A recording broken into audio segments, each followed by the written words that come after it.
নমস্কার বন্ধুরা, আজকে আমরা ডব্লিউবিকেপির জিকে প্র্যাকটিস সেট নাম্বার 1 নিয়ে আলোচনা করব, যেগুলো তোমাদের ডব্লিউবিকেপি পরীক্ষার জন্য খুবই ইম্পর্টেন্ট।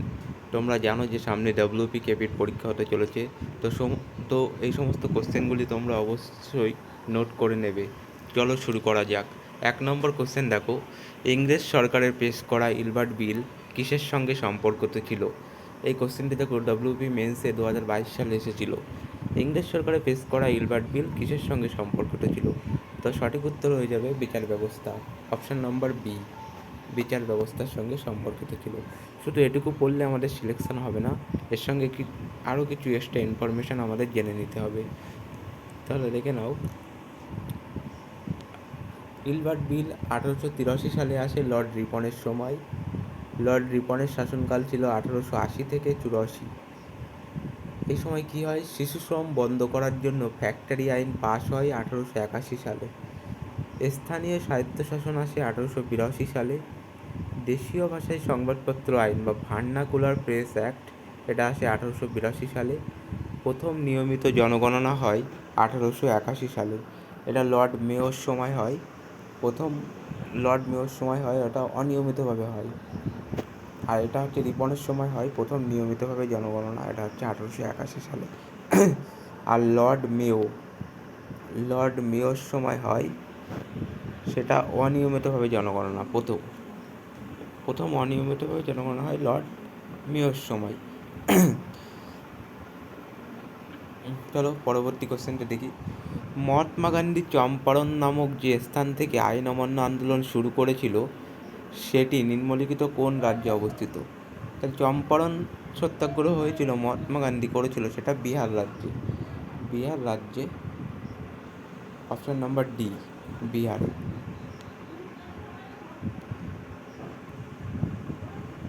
চলো পরের এক্সট্রা ইনফরমেশানগুলো আমরা জেনে নিই। চম্পারণ সত্যাগ্রহ হয় 1917 সালে। এটা ছিল গান্ধীজির প্রথম আইন অমান্য আন্দোলন। তারপরে খেদা সত্যাগ্রহ হয় 1918 সালে, প্রথম অসহযোগ আন্দোলন। এই আন্দোলনের নেতৃত্ব দিয়েছিল সর্দার বল্লভভাই প্যাটেল। আর আহমেদাবাদ মিল স্ট্রাইক আন্দোলন হয়, এটা 1918 সালে হয়। এটা ছিল গান্ধীজির প্রথম অনশন আন্দোলন। তাহলে প্রথম থেকে আবার বলি, চম্পারণ সত্যাগ্রহ, এটা ছিল গান্ধীজির প্রথম আইন অমান্য আন্দোলন, এটা হয় 1917 সালে। খেদা সত্যাগ্রহ, এটা ছিল গান্ধীজির প্রথম অসহযোগ আন্দোলন, এটা হয় 1918 সালে। আহমেদাবাদ মিল স্ট্রাইক, এটা ছিল গান্ধীজির প্রথম অনশন আন্দোলন, এটা হয় 1918 সালে। চলো পরবর্তী কোশ্চেন দেখি। বাংলার আকবর কাকে বলা হয়? খুব very very very very important question এটি। বাংলার আকবর কাকে বলা হয়? এটি কেপি প্রিলিমসে 2023 সালে এসেছিল। বাংলার আকবর কাকে বলা হয়? বাংলার আকবর বলা হয়, অপশন নম্বর ডি, হুসেন শাহকে বাংলার আকবর বলা হয়। এছাড়া আরও কিছু কোশ্চেন আমাদের জেনে নিতে হবে এর সঙ্গে, যেগুলো খুবই ইম্পর্টেন্ট। চলো দেখি। সুলতানি যুগের আকবর বলা হয় ফিরোজ শাহ তুগলককে। কাশ্মীরের আকবর বলা হয় জয়নাল আবেদিনকে। হিন্দুস্থানের তোতা পাখি বলা হয় আমির খসরুকে। ভারতের মেকিয়াভেলি বলা হয় নানা ফড়নবিশকে। তাহলে আবার জেনে নিই। সুলতানি যুগের আকবর বলা হয় ফিরোজ শাহ তুগলককে। কাশ্মীরের আকবর বলা হয় জয়নাল আবেদিনকে। হিন্দুস্থানের তোতা পাখি বলা হয় আমির খসরুকে। ভারতের মেকিয়াভেলি বলা হয় নানা ফড়নবিশকে। চলো পরবর্তী কোশ্চেন দেখে নিই। আমাদের সৌরজগতে সবচেয়ে ছোট গ্রহ কোনটি? আমাদের সৌরজগতে সবচেয়ে ছোট গ্রহ কোনটি? এটা আমরা সবাই জানি, অপশান নম্বর সি, বুধ। আমাদের সৌরজগতে সবচেয়ে ছোট গ্রহ হচ্ছে বুধ। আমাদের সৌরজগতে সবচেয়ে ছোট গ্রহ বুধ। এই দেখো আমাদের সৌরজগতের ছবি। আমাদের সৌরজগতে টোটাল কটা গ্রহ আছে দেখো। বুধ, শুক্র, পৃথিবী, মঙ্গল, বৃহস্পতি, শনি, ইউরেনাস আর নেপচুন। আর প্লুটোকে আমরা এখন গ্রহ হিসেবে ধরি না, এটিকে বামন গ্রুপে রাখা হয়েছে। এবার আমাদের সৌরজগতে 7টি গ্রহ পরপর যদি বলা হয় সবার প্রথমে কোন গ্রহটি আছে, সবার প্রথমে আছে বুধ এবং সবার শেষে আছে নেপচুন। সৌরজগতে মোট কটি গ্রহ? তাহলে 1, 2, তিনটে, চারটে, পাঁচটা, ছটা, সাতটা, আটটা গ্রহ আছে আমাদের এখন। তাহলে আমাদের সৌরজগতে 8টা গ্রহ আছে: বুধ, শুক্র, পৃথিবী, মঙ্গল, বৃহস্পতি, শনি, ইউরেনাস, নেপচুন। এই যে পৃথিবী আর এই যে মঙ্গল, পৃথিবী আর মঙ্গলের মধ্যে যে গ্যাপটা আছে, দেখো আমি দেখিয়ে দিচ্ছি। এই যে গ্যাপটা, পৃথিবী আর মঙ্গলের মাঝে যে গ্যাপটা আছে, এর মধ্যে অসংখ্য গ্রহাণুপুঞ্জ দেখা যায়, অসংখ্য গ্রহাণুপুঞ্জ দেখা যায়। আর সূর্যের চারিদিকে এই যে পৃথিবী ঘুরছে, একমাত্র শুক্র গ্রহ, পৃথিবী পশ্চিম থেকে পূর্বে ঘোরে, একমাত্র শুক্র গ্রহ পূর্ব থেকে পশ্চিম দিকে উল্টো ঘোরে, পৃথিবীর উল্টো দিকে শুক্র গ্রহ ঘোরে। আর শুক্র গ্রহ সব থেকে চকচকে গ্রহ বলা হয় শুক্র গ্রহকে। আর সবচেয়ে বেশি যদি বলা হয় সবচেয়ে বড় গ্রহ কি, সবচেয়ে বড় গ্রহ বৃহস্পতি। আর সবচেয়ে বেশি তোমার উপগ্রহ আছে, সেটাও বৃহস্পতির 92টি উপগ্রহ আছে। ঠিক আছে, চলো পরবর্তী কোশ্চেনটি আমরা দেখে নিই। নিচের কোনটি প্রত্যক্ষ কর নয়? প্রত্যক্ষ কর নয়, প্রত্যক্ষ কর নয়। অপশান নম্বর সি, জিএসটি প্রত্যক্ষ কর নয়। দেখো, প্রত্যক্ষ কর হলো এমন কর যা করদাতা সরাসরি সরকারকে প্রদান করে। আয়কর, কর্পোরেশন কর এবং সম্পত্তি কর হলো প্রত্যক্ষ কর।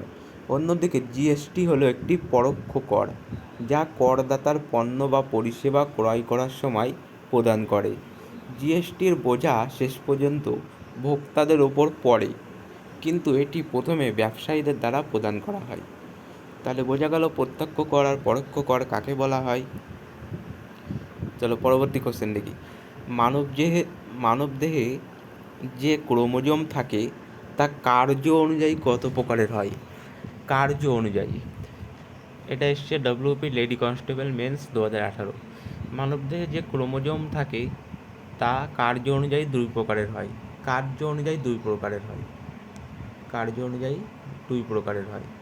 অপশন নম্বর ডি, কার্য অনুযায়ী দুই প্রকার হয়। কী দুই প্রকার? এক হচ্ছে অটোজোম আর দুই হচ্ছে লিঙ্গ ক্রোমোজোম। এছাড়াও কিছু মানবদেহে 23 জোড়া ক্রোমোজোম থাকে, এর মধ্যে 22 জোড়া অটোজোম এবং 1টি জোড়া লিঙ্গ ক্রোমোজোম। তাহলে মানবদেহে 23 জোড়া ক্রোমোজোম থাকে, এর মধ্যে 22 জোড়া অটোজোম এবং 1টি জোড়া লিঙ্গ ক্রোমোজোম থাকে। চলো পরবর্তী কোশ্চেন দেখে নিই।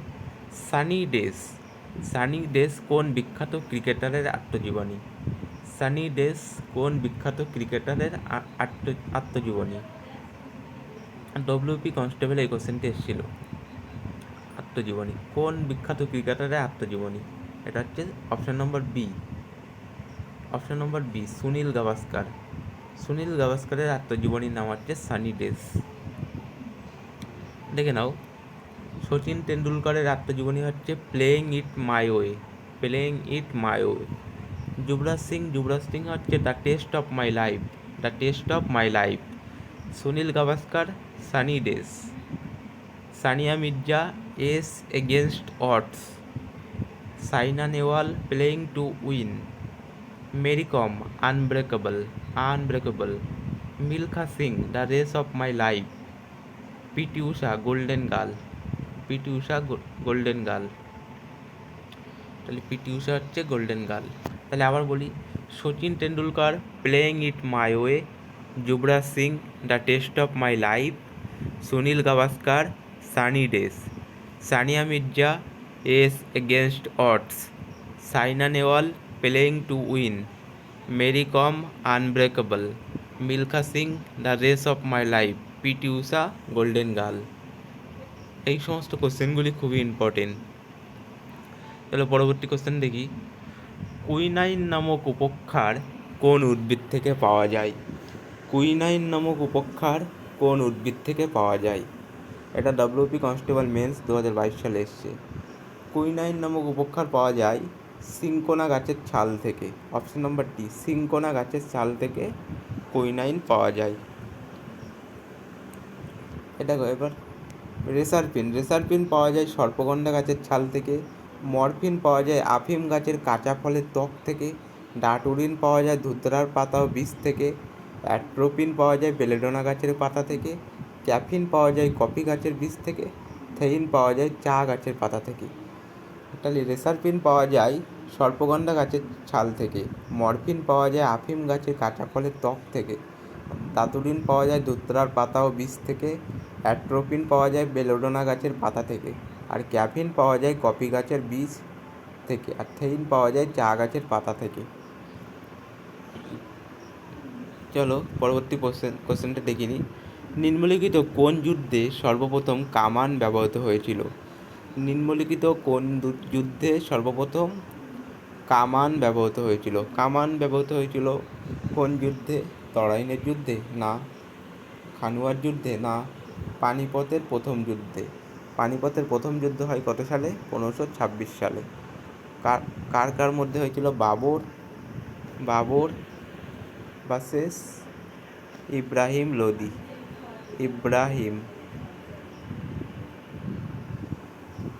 তাহলে পানিপথের প্রথম যুদ্ধ হয় বাবর ভার্সেস ইব্রাহিম লোদির মধ্যে। এই যুদ্ধে প্রথম কামান ব্যবহার করা হয়েছিল। এই যুদ্ধ হয়েছিল 1526 সালে। দেখো, তরাইনের প্রথম যুদ্ধ হয় 1191 সালে, যে যুদ্ধে পৃথ্বীরাজ চৌহান প্রথম জয়ী হয়েছিল এবং মোহাম্মদ ঘুরি হেরে যায়। তার ঠিক পরের বছর তরাইনের দ্বিতীয় যুদ্ধ হয় 1192। এই যুদ্ধে পৃথ্বীরাজ চৌহান এবং মোহাম্মদ ঘুরির মধ্যে হয়, কিন্তু এই যুদ্ধে মোহাম্মদ ঘুরি শেষ পর্যন্ত জয়ী হয়।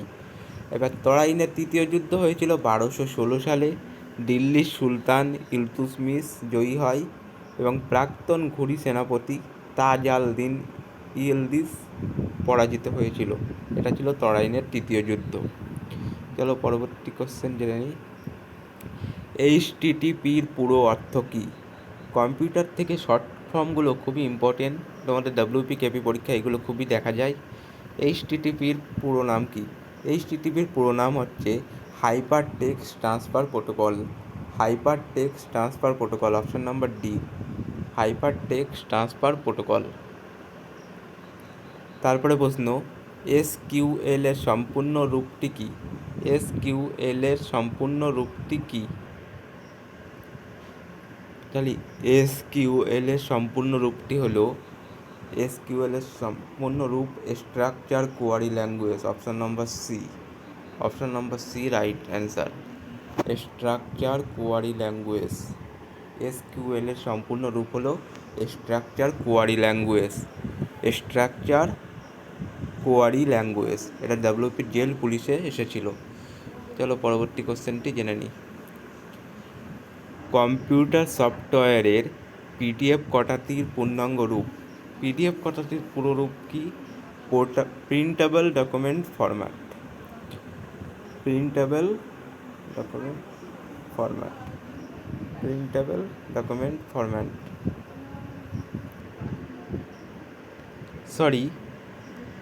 PDF কথাটির পূর্ণাঙ্গ রূপটি হবে portable document format. Option number এ, পোর্টেবল ডকুমেন্ট ফরম্যাট। চলো পরবর্তী কোশ্চেন দেখে নিই। ফা হিয়েন কার রাজত্বকালে ভারতে এসেছিল? চলো জেনে নিই ফা হিয়েন কার রাজত্বকালে এসেছিল। ফা হিয়েন এসেছিল চন্দ্রগুপ্তর সময়। অপশন নাম্বার এ, চন্দ্রগুপ্তের সময় ফা হিয়েন এসেছিল। চলো দেখে নিই। ফা হিয়েন এসেছিল দ্বিতীয় চন্দ্রগুপ্তের সময় ফা হিয়েন এসেছিল। হিউয়েন সাং এসেছিল হর্ষবর্ধনের সময়। আলবিরনি এসেছিল সুলতান মাহমুদের সময়। ইবন বতুতা এসেছিল মোহাম্মদ বিন তুগলকের সময়। ফা হিয়েন এসেছিল দ্বিতীয় চন্দ্রগুপ্তের সময়। হিউয়েন সাং এসেছিল হর্ষবর্ধনের সময়। আলবিরনি এসেছিল সুলতান মাহমুদের সময়। ইবন বতুতা এসেছিল মোহাম্মদ বিন তুগলকের সময়।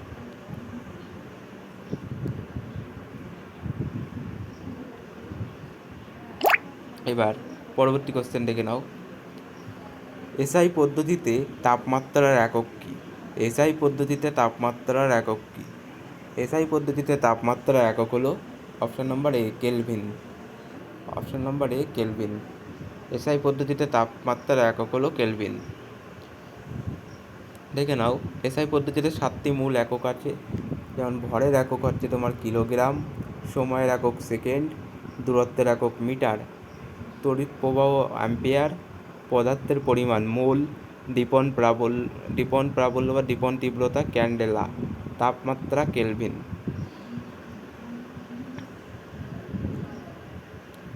2011 সালের জনগণনা অনুসারে ভারতের মোট জনসংখ্যার নিরিখে পশ্চিমবঙ্গ কততম স্থানে ছিল? পশ্চিমবঙ্গ অপশন নম্বর বি 4র্থতম স্থানে ছিল। পশ্চিমবঙ্গ 4র্থতম স্থানে ছিল। সর্বাধিক জনবহুল রাজ্য 2011 সালের জনগণনা অনুসারে সর্বাধিক জনবহুল রাজ্য ছিল উত্তরপ্রদেশ। সর্বনিম্ন জনবহুল রাজ্য কেন্দ্রশাসিত অঞ্চল লাক্ষাদ্বীপ। কেন্দ্রশাসিত অঞ্চল বলে লাক্ষাদ্বীপ। সর্বাধিক জনসংখ্যা ছিল দিল্লিতে, কেন্দ্রশাসিত অঞ্চলের মধ্যে সর্বাধিক জনসংখ্যা ছিল দিল্লিতে। সর্বাধিক লিঙ্গানুপাত কেরালা। সর্বোচ্চ সাক্ষরতা কেরালা। আর সর্বোচ্চ জনঘনত্ব বিহারে। তাহলে সর্বাধিক জনবহুল রাজ্য ছিল উত্তরপ্রদেশ, আর সর্বনিম্ন জনবহুল কেন্দ্রশাসিত অঞ্চল লাক্ষাদ্বীপ। সর্বাধিক জনসংখ্যা ছিল তোমার কেন্দ্রশাসিত অঞ্চলের মধ্যে দিল্লিতে। সর্বাধিক লিঙ্গানুপাত কেরালা। সর্বোচ্চ সাক্ষরতা কেরালা। সর্বোচ্চ জনঘনত্ব বিহার। তো বন্ধুরা, আজকে এই পর্যন্ত। দেখা হচ্ছে পরবর্তী ভিডিওতে।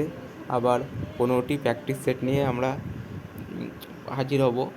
তো তোমাদের কেমন লাগলো ভিডিওটি? যদি ভালো লাগে তাহলে একটা লাইক করো, চ্যানেলটিকে সাবস্ক্রাইব করে রেখো। তোমাদের সাপোর্ট পেলে চ্যানেলটি আরও অনেক বড় হবে। আমি নতুন করে শুরু করেছি চ্যানেলটি। তোমাদের যদি কোনো উপকারে আসে অবশ্যই চ্যানেলটি সাবস্ক্রাইব করে রেখো।